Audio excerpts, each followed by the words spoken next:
Canon R100 camera. இந்த கேமராவில் card எப்படி ஃபார்மேட் பண்ணுறது, அதோட செட்டிங் எங்கே இருக்குதுன்னு சொல்லி பார்த்துடலாமா?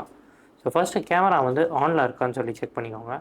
ஆனில் வச்சுட்டு அதுக்கப்புறமா மேனுவல் மோடில் இருக்கா அப்படின்றத பார்த்துட்டு மேனுவல் மோடில் ஃபிக்ஸ் பண்ணிக்கோங்க. எம்ன்ற ஆப்ஷன்.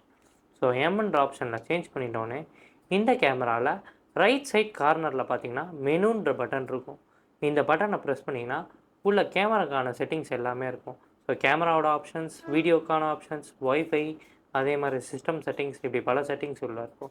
ஸோ நமக்கு தேவையானது சிஸ்டம் செட்டிங்ஸில் தான் வந்து கார்ட் ஃபார்மேட் பண்ணுறது அந்த செட்டிங் இருக்கும். ஸோ இதுலேருந்து கேமரா ஆப்ஷன்ஸ்லேருந்து ரைட் கிளிக் பட்டன் ப்ரெஸ் பண்ணிக்கிட்டே இருந்தீங்கன்னா ஃபஸ்ட்டு கேமரா சேஞ்ச் ஆகும். நெக்ஸ்ட்டு வீடியோ ஆப்ஷன்ஸ் வரும், அந்த ஆப்ஷன் சேஞ்ச் ஆகும். நெக்ஸ்ட்டு ஒய்ஃபை ஆப்ஷன்ஸ் வரும், அந்த ஆப்ஷன் சேஞ்ச் ஆகும். அடுத்து சிஸ்டம் ஆப்ஷன்ஸ் வரும். இந்த சிஸ்டம் ஆப்ஷன்ஸில் ஃபஸ்ட்டு காலம்லேயே செலக்ட் ஃபோல்டர், அது கீழே ஃபைல் நம்பரிங், அதுக்கு கீழே பார்த்தீங்கன்னா தேர்ட் ஒன்றா ஃபார்மேட் கார்டு அப்படின்ற ஒரு ஆப்ஷன் இருக்கும். ஸோ அந்த ஆப்ஷனை வந்து செட்டுன்ற பட்டனை கிளிக் பண்ணிங்கன்னா உள்ளே உங்கள் கேமராவில் என்ன ஃபோட்டோஸ் இருக்கோ அதோட எவ்வளோ ஸ்டோரேஜ் இருக்குன்றதை இதில் காமிச்சிருக்கும். இந்த டேட்டா வந்து உங்களுக்கு வேணும்னா நீங்கள் அகைன் போய்ட்டு என்ன டேட்டா இருக்குன்றதை செக் பண்ணிவிட்டு அதுக்கப்புறமா ஃபார்மேட் பண்ணிக்கோங்க. இல்லை வேணாம் நான் ஃபார்மேட் தான் பண்ண போகிறேன்னா ரைட் கிளிக் பண்ணிங்கன்னா ஓகேன்ற ஆப்ஷனுக்கு போயிடும்.